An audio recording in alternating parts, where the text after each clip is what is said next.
Assalamualaikum warahmatullahi wabarakatuh. Waalaikumsalam warahmatullahi wabarakatuh. Alhamdulillah wassalatu wassalamu ala Rasulillah Sayyidina wa Maulana Muhammad ibni Abdillah la haula wala quwata illa billah. Bismillahirrahmanirrahim. Rabbi shrah li sadri wa yassir li amri wa hlul 'uqdatam min lisani yafqahu qawli. Alhamdulillah, puji syukur kehadirat Allah Subhanahu wa taala atas segala nikmat dan karunia, wabil khusus dengan nikmat iman, nikmat Islam, juga dengan nikmat sehat walafiat. Yang dalam kesempatan yang baik ini alhamdulillah kita masih dapat berkumpul, dapat bersilaturahmi, yaitu melakukan kegiatan rutinitas kegiatan kita, yaitu menjalankan tadabbur Al-Qur'an dan senantiasa cinta kepada Nabi Allah Muhammad SAW dengan membaca sholawat salah satunya. Salawat dan salam tak lupa marilah sama-sama kita haturkan keharibaan kita baginda Nabi besar Muhammad SAW, dengan harapan, dengan curahan semoga kita termasuk orang yang mendapatkan syafaat hingga yaumil kiamah nanti. Amin amin ya rabbal alamin. Para jamaah majelis taklim, majelis Al-Quran dan Sholawat MKS yang dimuliakan Allah Subhanahu wa taala, seperti biasa sebelum kita mulai, marilah sama-sama kita awali dengan membaca Ummul Quran suratul Fatihah. Kita mohonkan kepada Allah Subhanahu wa taala agar senantiasa apa langkah-langkah kita, waktu-waktu yang telah kita luangkan untuk kita, senantiasa Allah berikan keridhaan, dan wabil khusus kita niatkan untuk orang-orang tua kita, guru-guru kita, handetolan kita, para kerabat karib kita, para kaum muslimin wal muslimat. Kita bacakan suratul Fatihah.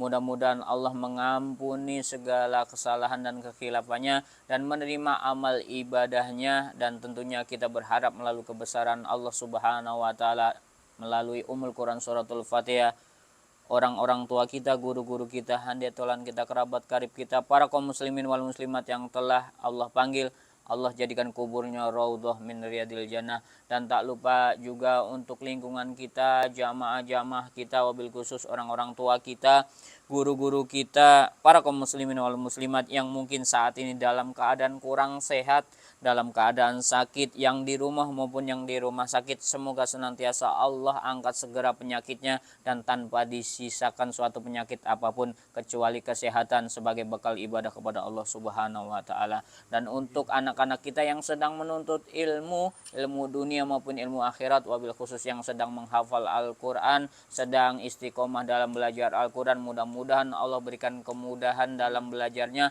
dan kelak dijadikan anak yang soleh dan soleha.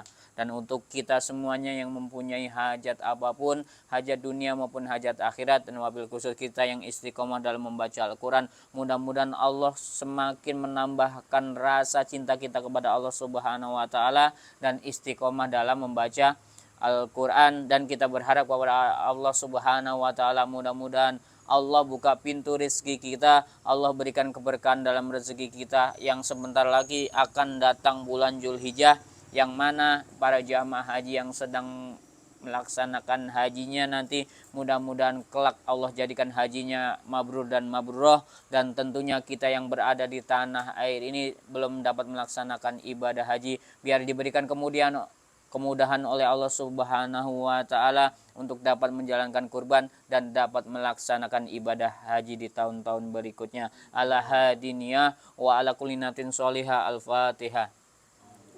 Bismillahirrahmanirrahim. Bismillahirrahmanirrahim. Alhamdulillahirabbil alamin arrahmanirrahim maliki yaumiddin. Iyyaka na'budu wa iyyaka nasta'in ihdinas siratal mustaqim siratal ladzina an'amta 'alaihim ghairil maghdubi 'alaihim waladdallin. Amin.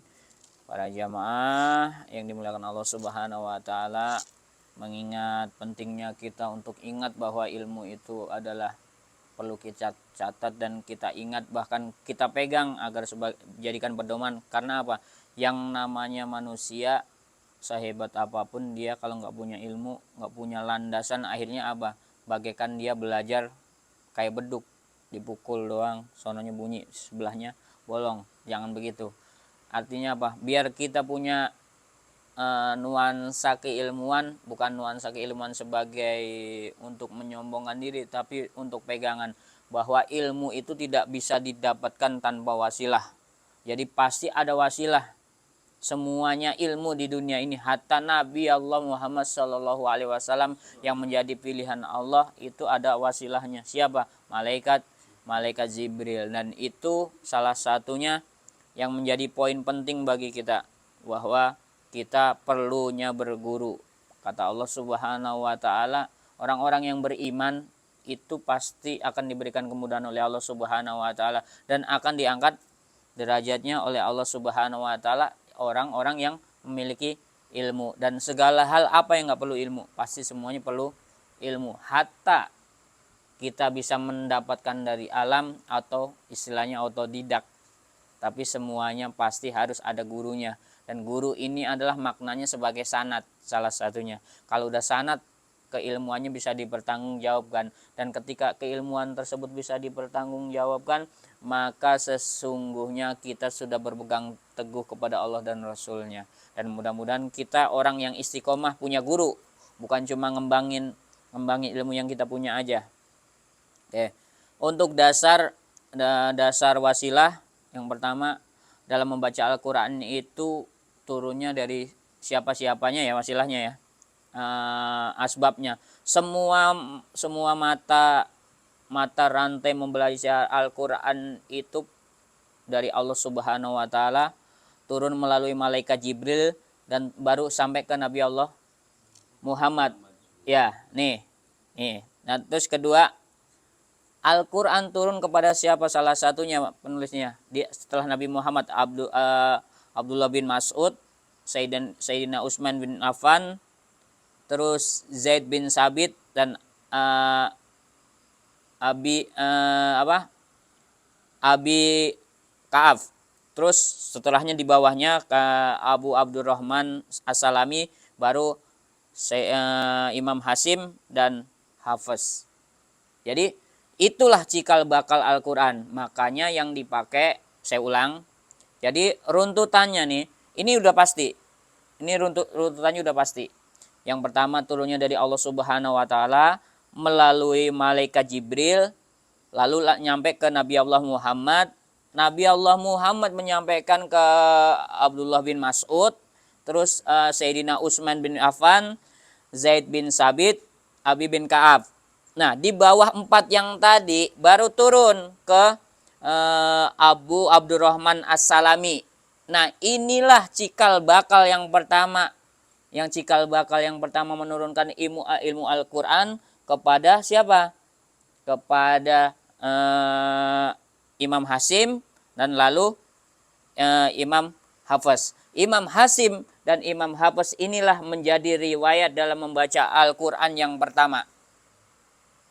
Ini yang menjadi dasar mereka. Sebagian teman-teman kita mungkin ya, saya tidak menyebut, tapi pentingnya pengetahuan bahwa itu dasar talakinya mereka, bahwa Al-Quran harus talaki.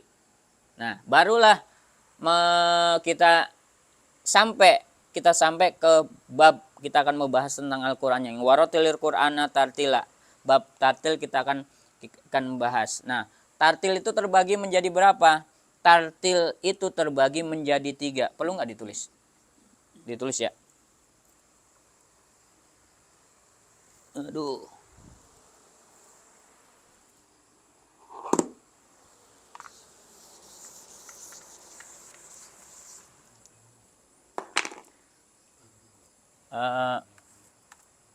Tartil ya.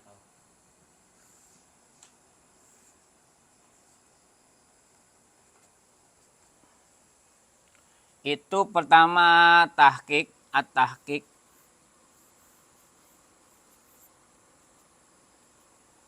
Kedua at-tadwir. Yang ketiga al-hadr.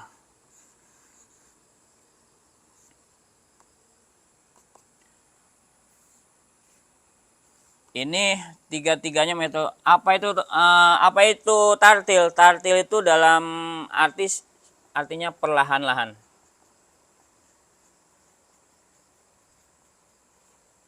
Perlahan-lahan. Nah, tiga-tiganya perlahan-lahan semuanya. Tahqiq itu yang digunakan adalah membaca Al-Quran dengan tempo lambat. Gampangnya untuk ngingetnya gitu aja ya. Tempo sangat lambat. Sangat lambat. Ya, nanti kita akan bahas. Terus yang kedua, tadwir itu adalah membaca sedang atau lambat. Nah, yang ini membaca secara cepat. Nah, yang mereka gunakan, kita ini yang menjadi trouble di antara kita, bahwa bolehkah kita menggunakan tiga metode ini? Padahal berdasarkan kalimat waratilil Qur'ana tartila, yang berdasarkan firman Allah Subhanahu wa taala, bacalah Al-Qur'an dengan perlahan-lahan atau tartil tersebut. Nah, bolehkah kita baca? Dalam paroi imam yang tadi, Imam Hasim dan Imam Hafaz itu sepakat bahwa tiga-tiganya boleh dipakai. Hanya saja tadi nanti akan timbul perdebatan atau timbul masalah yang bagaimana akan kita bahas nanti. Oke, sebentar. Nah, tahqiq ini yang digunakan dalam membaca Al-Qur'an tempo sangat lambat. Contohnya apa? Ya, kalau di Indonesia diketahui ada Haji Muhammad para kori-kori lah istilahnya. Nah, tahqiq ini terbagi menjadi dua.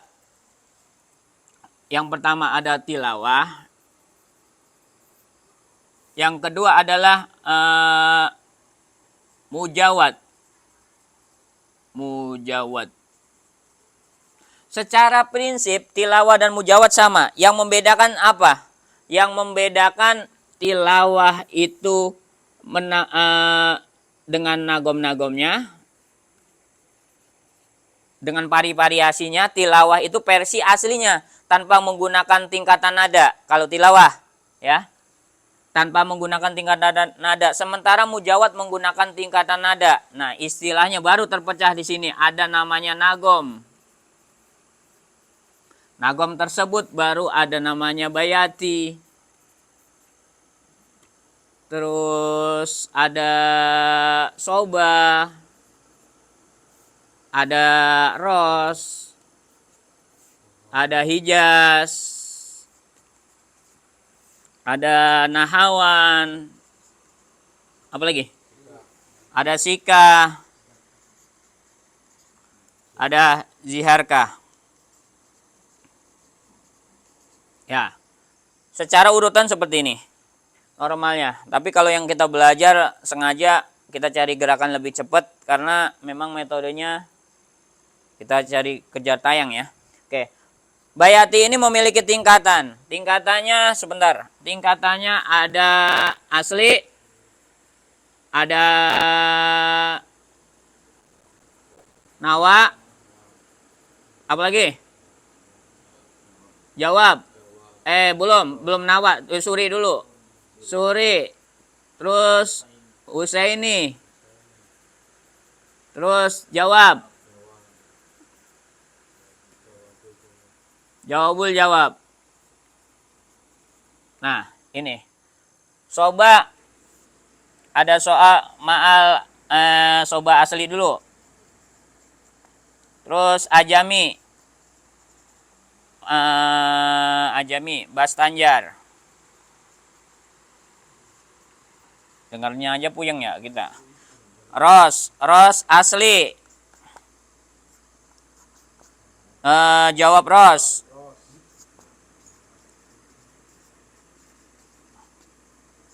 Alanawa.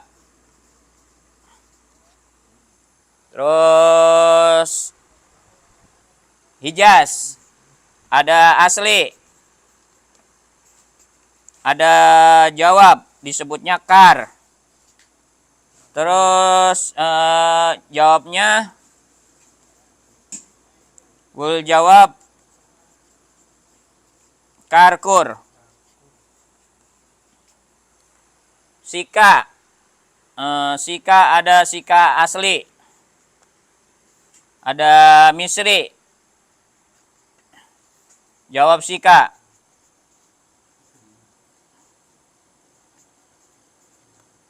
Dah. Ini Jiharka asli. Jawab Jiharka. Jiharka paling sedikit.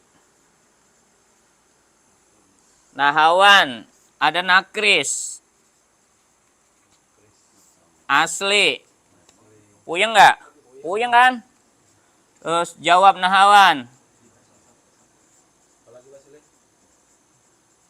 Ya.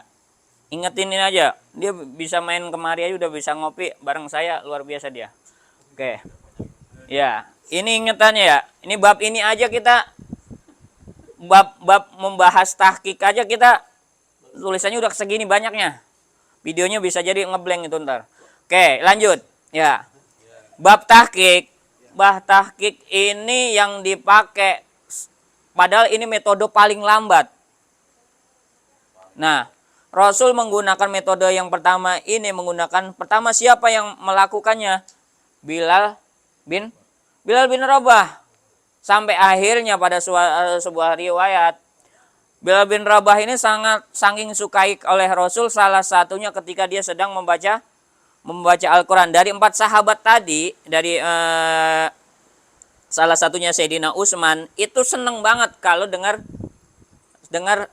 Bilal bin Rabah ketika dia membaca Al-Quran. Nagom yang digunakan yang mana? Nih, cikal bakalnya. Kalau kenal Nabi Allah Muhammad, nggak tahu kesukaannya Nabi Muhammad ketika menyukai bahwa nagom yang disukainya adalah ziharkah, maka jangan bilang itu jadi umatnya Nabi Muhammad. Tuh, Zainul Quran bi aswatikum. Ya, yasir rumahmu dengan membaca Al-Quran. Rasul bilang, malam yatagoni kursan falaysa minna. Siapa yang tidak membaca Al-Quran, tidak melakukan dalam membaca Al-Quran, maka orang tersebut bukan bagian dari kaumku, kata Nabi Allah Muhammad. Itu hadis. Ya, jadi disandingkan dengan yang tadi. Ini ayat Quran. Perlahan-lahannya hiasilah dengan nagom, dengan hiasilah dengan indah. Karena apa? Al-Quran itu udah indah. Nggak kita baca pun dia udah indah. Makanya kalau ada Al-Quran dia nggak dibuka. Atau tadi kayak maaf, ada begitu, bil adab, taruh. Jangan taruh di bawah. Karena apa? Hakikatnya seberapapun isi kepala kita mulianya, satu lembarnya kita nggak sebanding, satu huruf alif aja kita nggak sebanding. Jadi itu adab gitu. Oke, lanjut. Tadi tahqiq ini adalah sangat lambat. Jadi ketika masuk Bismillahirrahmanirrahim. Makom apa? Hah? Orang ngopi. Ya. Makom ros. Ya, itu ros. Rosnya yang mana? Ros variasi ros alan nawa. Jawabnya dari ros. Bismillahirrahmanirrahim. Ya, itu ros. Ya. Manakala dia menjadi tadwir, harus dia lebih lambat, harus lebih cepat dari tahqiq. Jadi Bismillahirrahmanirrahim. Ya, yang istilahnya yang mereka kenal dengan nama murotal. Ya, yang mereka tadwir ini, yang mereka sebut murotal, yang mereka gunakan istilahnya tartil. Padahal tiga-tiganya tartil. Babalo. Ya, tahqiq, tadwir, hadar. Nah, hadar ini pakai buat apa? Hadar ini dipakai untuk dalam membaca saat dia hafal Quran. Nggak mungkin Pak Dodi kalau ketika lagi menghafal Quran Bismillahirrahmanirrahim sampai yaumil kiamah kagak bakalan apal. Iya, paham apa ini? Iya, kasihan nyimak. Jangan kan kita aja yang baru belajar bismillah tadi kayaknya udah puyeng banget gitu. Belum ngingetin yang begini. Nah, Jadi tadi tiga-tiganya itu boleh dipakai dalam bacaan Al-Quran. Cuma saya bilang catatan. Nih catatan nih ya. Tidak lazim bacaan yang tahqiq tadi, yang hadir ini, kenapa orang terlalu cepat dikomentarin. Contoh sholat raweh, gua aja cepat komentarin kan ya, dikomentarin lagi teraweh ya, padahal secara prinsip lalu bagaimana, lalu bagaimana hukumnya, ada di mana? Secara prinsip tiga-tiganya harus memegang aturan hukum dalam membaca Al-Quran, yaitu hukumnya apa? Adab salah satunya itu adalah tahkimul huruf atau makhrijul huruf, terus tahkimul hukmi,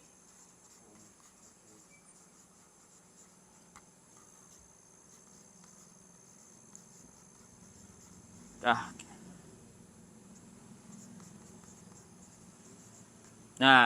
ya, yang pertama adabnya itu ada salah satunya huruf, yang kedua adalah hukum, yang ketiganya ada adab. Contoh, ini yang poin penting, yang sering kita lupakan yang poin ini. Dan pastinya orang yang bisa membaca Al-Quran, itu harus punya dua prioritas ini.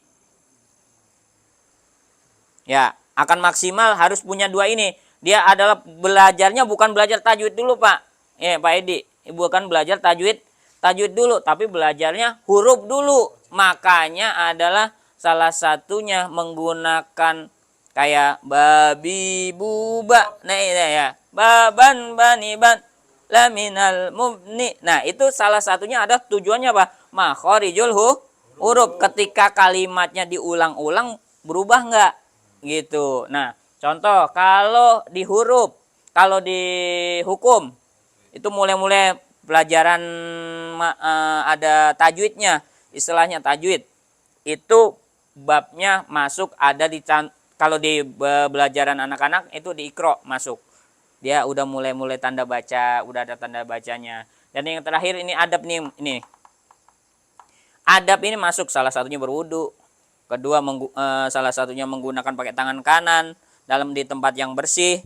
Terus apalagi diawali dengan ta'awud ya, terus mengucapkan bismillah. Itu mungkin kadang poin yang udah kita lewati, tapi kadang kita kesampingkan, padahal itu poin penting. Makanya sampai tadi naruh itu segera, walaupun itu yasin kalau bisa diindahin. Kalau memang mau ditaruh, posisi mau ditaruh, misalnya kalau HP bagaimana? HP beda.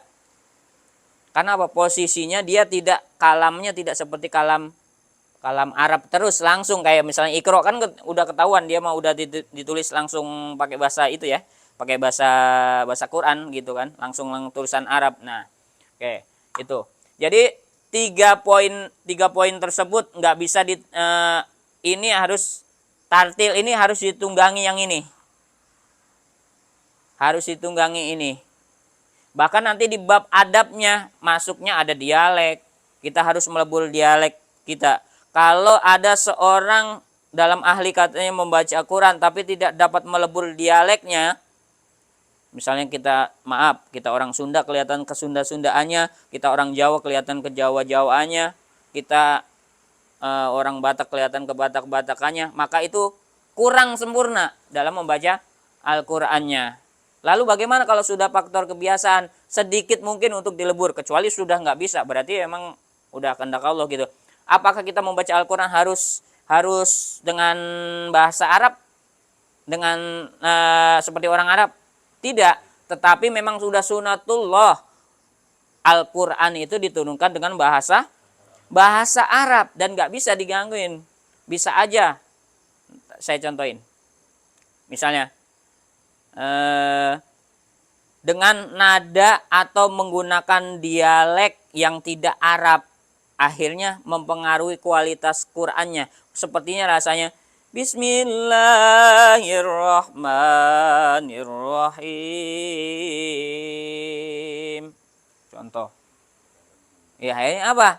Dari segi tajwidnya, dari segi makhorijul lima tidak bermasalah. Tapi dari segi kearabannya, dari zuknya itu bermasalah. Apa itu zuk?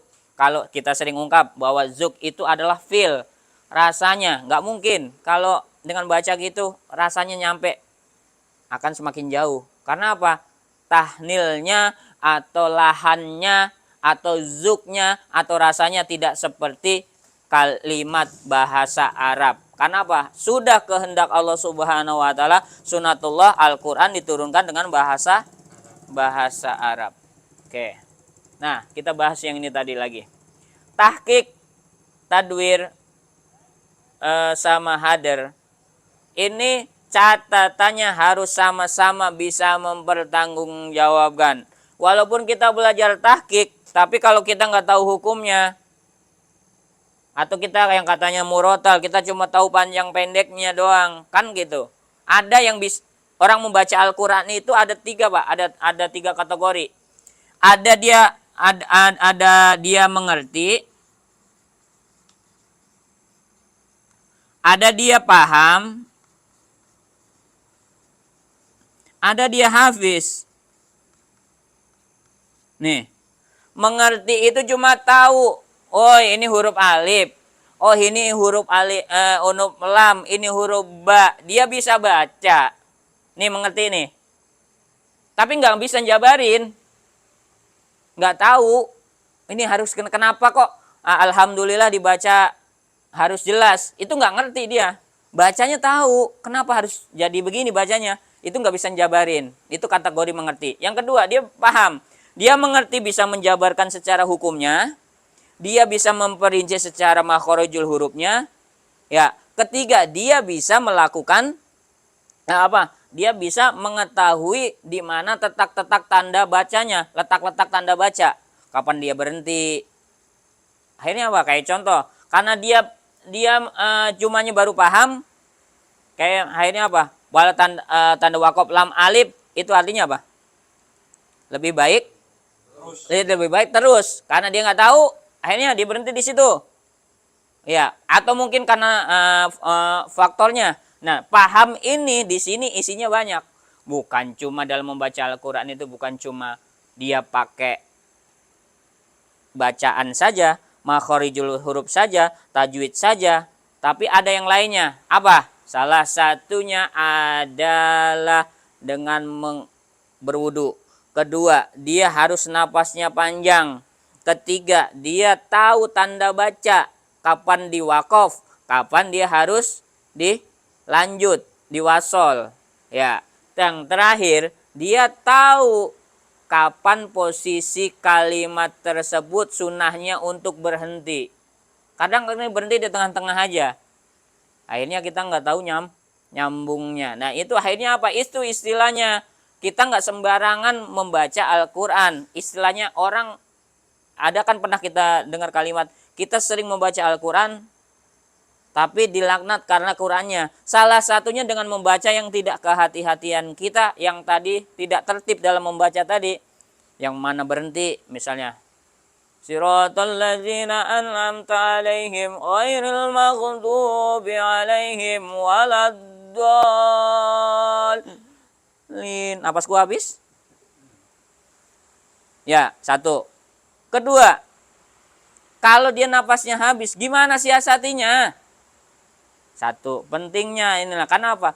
Ketika dengan membaca Al-Quran, pesannya di akhir dengan menjaga nafas adalah akhir hayat kita tadi. Nyambungnya ke sana dah. Wala tamutuna illa wa antum muslimun, janganlah engkau mati dalam keadaan selain memeluk agama Islam. Dan agama Islam, selain memeluk agama Islam, berarti tandanya dia dalam nikmat husnul khotimah. Dan husnul khotimah itu digunakan salah satunya ketika kita dapat akhir nikmat kita dengan mengucapkan la ilaha illallah. Kalau nafasnya sering tersengal, maka sesungguhnya dia nikmatnya akan dikurangi oleh Allah SWT. Lalu bagaimana untuk mensiasati tersebut? Ya tadi, inilah Disinilah pentingnya metode tahqiq. Tartilnya tahqiq yang digunakan. Kenapa? Dia menjaga nafas. Semuanya menjaga nafas, tapi yang lebih menambah kualitas kenapasannya itu adanya di metode tahqiq, Pak Dodi. Gitu latihan, napasnya diperpanjang. Karena apa? Ketika kalimat tersebut sudah masuk dalam tilawah, temponya akan berkurang. Kalau ini ibaratnya tempo lambat terus sedang, terus cepat. Ingetin gitu aja. Lambat, sedang, cepat. Ingetin ya. Berarti kalau lambat berarti apa? Hah? Sangat lambat. Sangat lambat tahqiq. Sangat lambat tahqiq. Ya, merem eta. Sangat lambat tahqiq. Terus ntar kalau ada yang nanya nih biar tahu, biar ingat, jangan di sini mah ingat ntar pulang ngeblank. Ya. Sangat lambat itu tahqiq, lambat itu tadwir, atau istilahnya tadwir itu murotal. Gampangannya ya. Hader itu yang dipakai buat menghafal Al-Quran. Bacaan bismillahirrahmanirrahim. Alhamdulillahirabbil alamin. Arrahmanirrahim. Maliki yaumiddin. Iyyaka na'budu wa iyyaka nasta'in. Boleh enggak begitu? Boleh. Dengan catatan. Nih garis bawahi, dengan catatan dia bisa mempertanggungjawabkan ketika ada misalnya ada jamaah yang kristis. Kok bacanya begitu buru-buru amat? Bukan buru-buru. Kita hukumnya ada di mari. Kerja waktu kayak misalnya acara apa lah ya, kebutuhan sosial, mau baca cepat nggak apa-apa. Dengan catatan dia bisa mempertanggungjawabkan makhorijul hurufnya tepat, tapi hukumnya ada di dalam bil akal bil batin kita. Jadi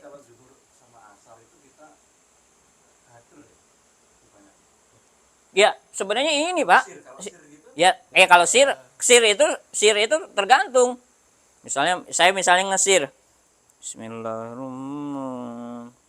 Ya kalau bukan sir, bukan berarti setiap yang sir itu pasti hadir.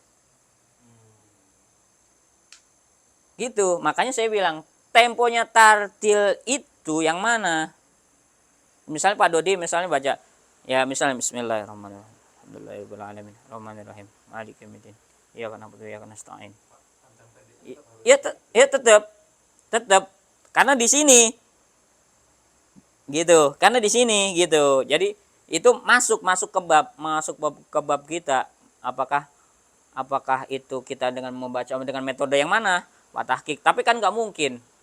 Biasanya yang metode ini yang mereka makanya dimunafikkan sama sebagian orang bahwa metode ini tidak relevan gitu untuk membaca Al-Quran. Karena memang saya pun menyadari bahwa ini adalah terlalu lambat. Karena apa? Kalau kita sebagai imam ya senangkan jamaahnya. Walaupun kalau mau membaca panjang-panjang ya sadar diri lah kita. Gitu kan kamu Bismillahirrahmanirrahim. Ya ibaratnya. Nyengir tapi sambil mikir. Tapi kalau baca yang mereka ketahui ini adalah tadwir, kita ketahui tadwir ini adalah yang relevan, yang digunakan di banyakan umum. Karena apa? Yang pencinta tahqiq ini tidak di semua negara, biasanya Asia. Nah, ya, kelebihannya yang ada di Indonesia, nih Pak Dodi. Kelebihannya yang ada di Indonesia untuk tingkatan suaranya itu menggunakan semua jenis ini. Wajar kalau ahli-ahli Indonesia dianggapnya mereka ini adalah kita orang yang nyimbang. Karena dia nggak tahu ilmunya. Kalau dia tahu ilmunya sadar bahwa ini ada bayati aja tingkatannya ada 1, 2, 3, 4, 5, 6. Udah, belum variasi yang lain ada 7. Ada bayati qaflah, bayati penutup. Karena apa? Dia nggak tahu. Kita nggak tahu. Apa boleh nggak kita gunakan? Boleh, tapi kira-kira setelah kita lebih apa kagak? Kan gitu. Hukum di masyarakat kan gitu. Karena hukum di masyarakat itulah yang akhirnya menjadi darah daging yang ngebentuk kita. Walaupun itu mungkin sebagian juga ada yang bertentangan, tapi mungkin juga itu relevan dengan kehidupan kita sehari-hari. Gitu. Nah, tadi ada hukum bayat, ada istilah nagom, bayati, soba, ros, hijaz, sika, jiharkah. Ini asalnya dari mana? Asalnya dari mana? Ala lagunya, ala nagomnya dua, Pak. Ada secara Mesir, ada secara Turki. Nah, ini Mesir dan Turki. Tapi kalau nada-nada yang lembut ada. Nada-nada yang lembut itu nahawan, jiharka, soba, sika. Kalau nada-nada yang agak nembak-nembak, agak semangat, ros, terus hijaz, bayati, itu nadanya lebih semangat. Makanya tergantung selera. Ya, kita belajar jiharka, Pak Nijar saya kasih jiharka, Pak Yudi saya kasih jiharka, Pak Parno ngantuk saya bangunin. Ya. Terus ini jiharka, dikasih jiharka, ketika dikasih jiharka kok bisa berbeda-beda penangkapannya. Karena apa? Itulah yang akhirnya dari hal tersebut timbullah yang namanya parawi. Nah, parawi tersebutlah akhirnya timbul dialek-dialek yang baru istilahnya. Tapi nggak kita bahas. Tapi salah satunya ada Imam Kolun, Imam Nafi, Imam Hasim, Imam Hamzah, siapa lagi? Imam Hafiz. Yang itu akhirnya lah berkembanglah ibaratnya dialek-dialek tersebut akhirnya yang diriwayatkan. Kalau berdasarkan dia membenarkan misalnya alhamdulillahirabbil alamin menjadi ngalamin, ini bukan ada di riwayat para imam, tapi adalah kesalahan jali atau apa itu? Kesalahan penyebutan, dan kesalahan penyebutan nggak bisa masuk di imam. Kalau misalnya waduha menjadi waduhe itu ada perawinya, bukan karena kesalahan jali. Kesalahan jali itu kesalahan nggak bisa ditoleran. Misalnya baca alhamdulillah jadi apa? Alham. Nah, ini masuk kesalahan jali. Ya gitu. Jadi nggak bisa. Nah, cuma bab ini nggak kita bahas dulu. Ada yang pengen bertanya?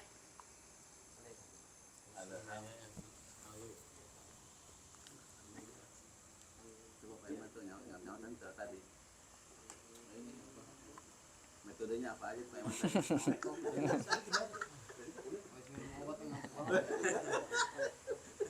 Ya. Saya juga ngantuk, tadi udah ngantuk makan begitu. Jadi diulang ayo. Metodenya ada berapa? 3. Ada 3. Tartil itu terbagi menjadi apa aja? Ada Tahqiq. Kedua, tadwir. tadwir. Yang ketiga, hadir. Apa itu tahqiq? Sangat pelan. Lambat banget. Contohnya Haji Muhammad ZA. Terus siapa lagi? Samsuri Firdaus yang sekarang lagi viral nih. Terus siapa lagi? Ya Pak Parno bisa. Ya kadang begitu dah gitu. Kadang gua. Ya siapa lagi?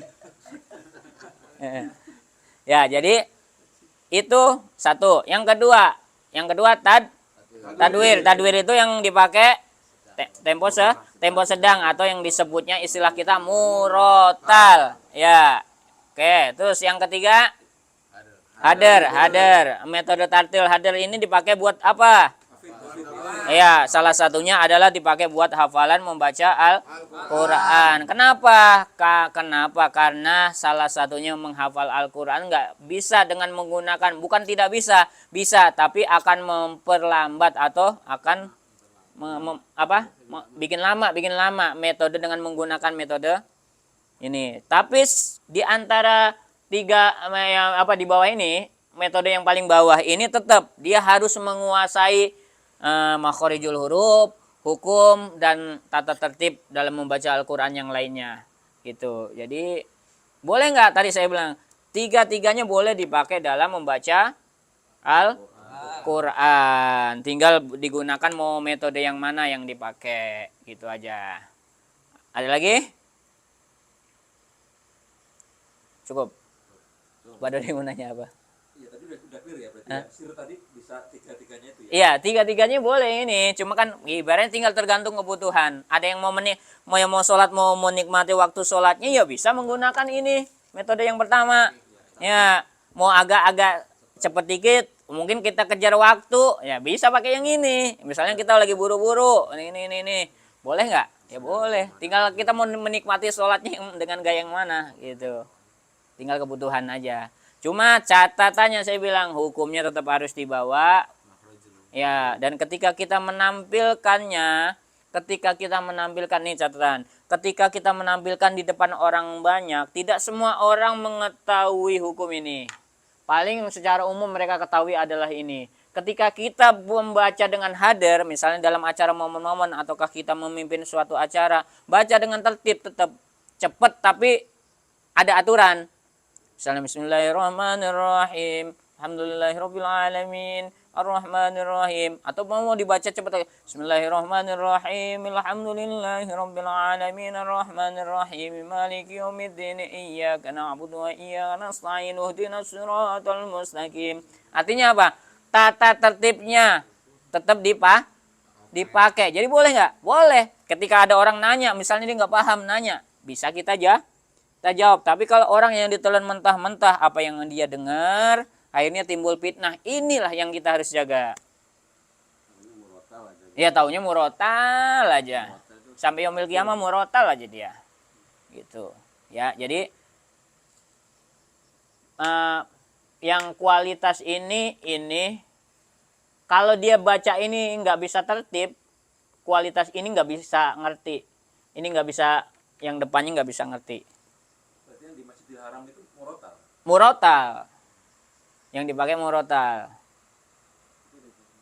Ya, dan para wib kayak imam murotal yang dipakainya itu lebih fokus kepada murotal yang tidak menggunakan ini, tidak menggunakan sistem mujawad. Akhirnya apa? Mereka menggunakan tingkatannya cuma nadanya. Kecuali memang yang punya kualitas suara yang tambahan, akhirnya ditambahkan tingkatan nada. Mereka di luar biasanya cuma 2 tingkatan. Asli langsung jawab. Kalau di Indonesia jawab masih ada jawabul jawab yang tertingginya lagi. Makanya Indonesia salah satunya adalah pemenang ahli Quran MTQ terbesar seluruh dunia sampai saat ini. Belum ada yang menandingi itu. Tapi untuk kekhasannya, untuk zuknya, Indonesia masih belum punya. Ada yang udah nyampe rasanya, ada yang belum. Nah, zuknya itu harus pakai zuk Arabi. Nggak bisa pakai zuk tadi ala Jawi, nggak bisa. Bismillahirrahmanirrahim. Alhamdulillahi rabbil alamin. Astagfirullahaladzim. Nah, adanya sih iya benar begitu. Tajwidnya sih benar begitu. Tapi itu rasanya iya. Iyyaka na'budu wa iyyaka nasta'in.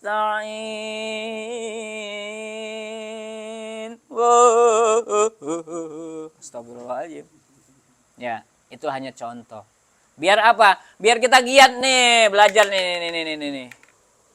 Tahqiq itu perlu. Nah, tahqiq perkembangannya nanti kemana? Berarti yang takwir, yang apa yang tersebut? Tahqiq itu kan sangat lambat. Jadi hukum-hukum misalkan yang fathahnya yang berdiri itu kan 2 harokat. Yang kita tahu, apakah kalau di tahqiq itu boleh dari 2 harokat atau gimana? Ya, sama Pak. Sama Pak, 2 harokat ibaratnya kan gini. Secara prinsip sama, yang membedakan tempo.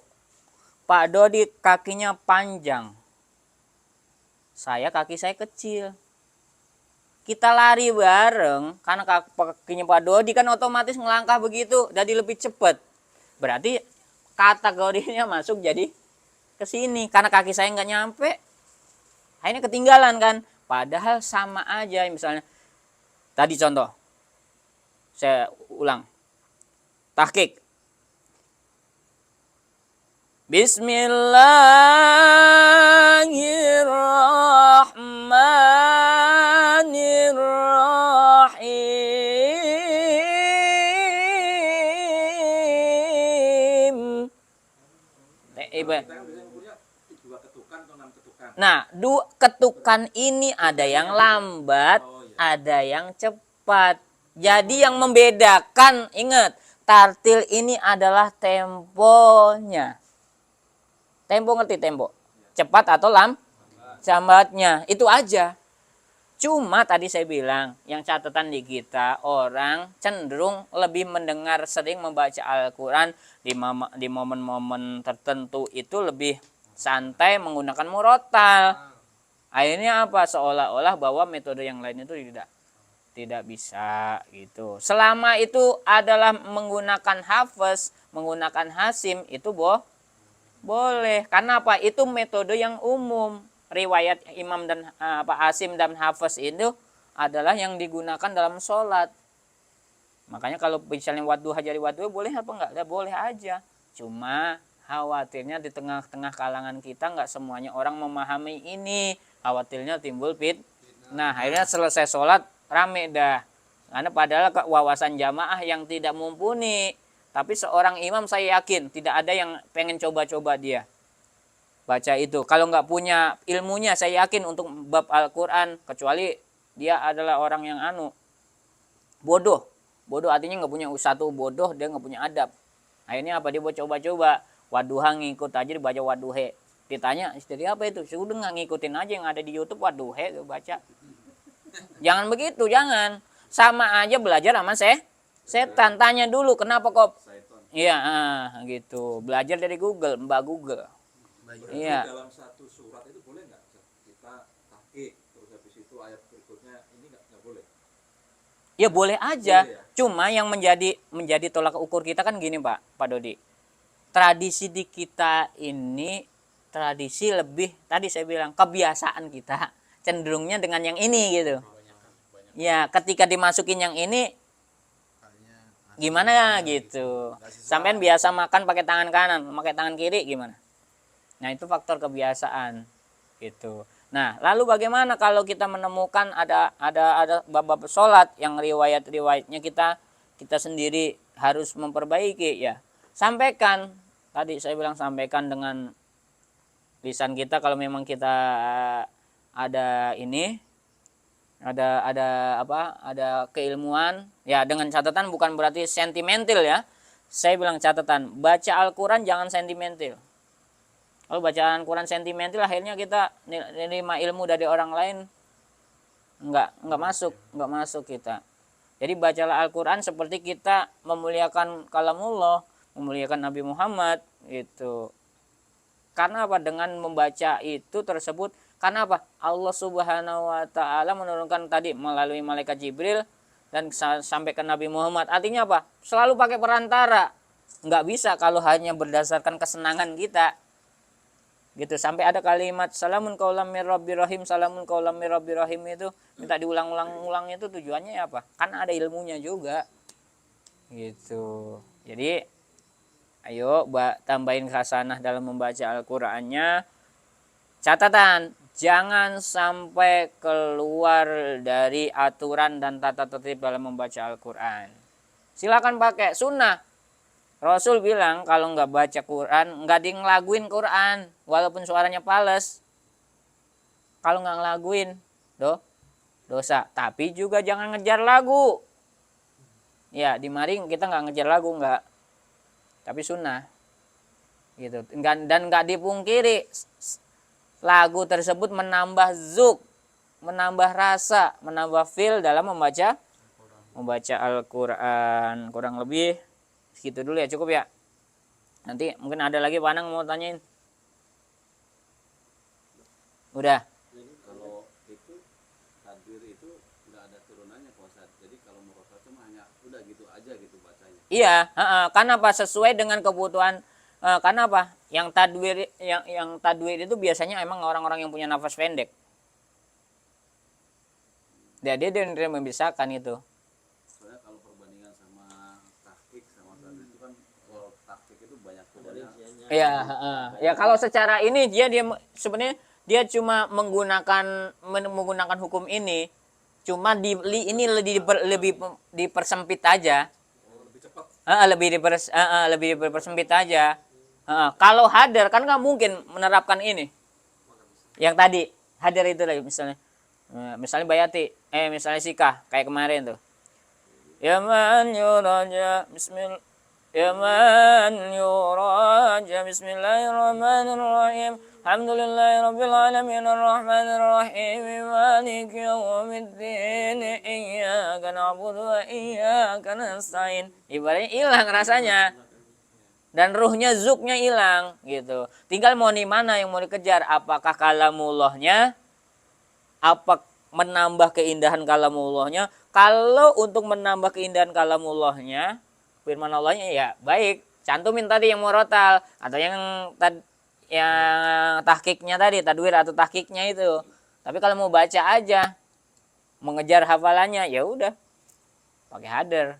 Sholat buru-buru, bukan buru-buru ya, maksudnya kita kejar waktu, mungkin ada agenda, apalagi kita kerja di PT dan lain sebagainya, kerja kelamaan nikmatin pakai itu mah di habis sholat dipecat kita kerjaan.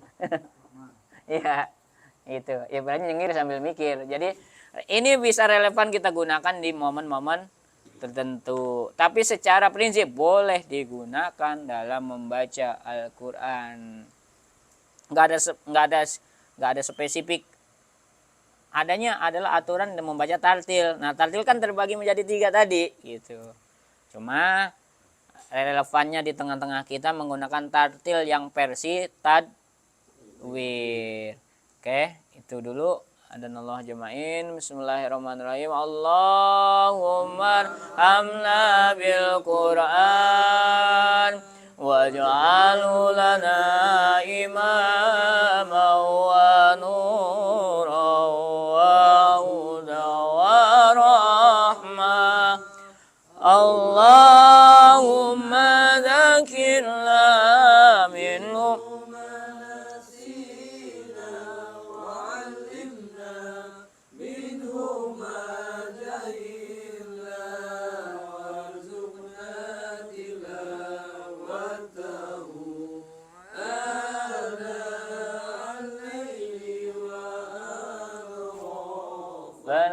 بالنهار واجعله لنا حجة يا رب العالمين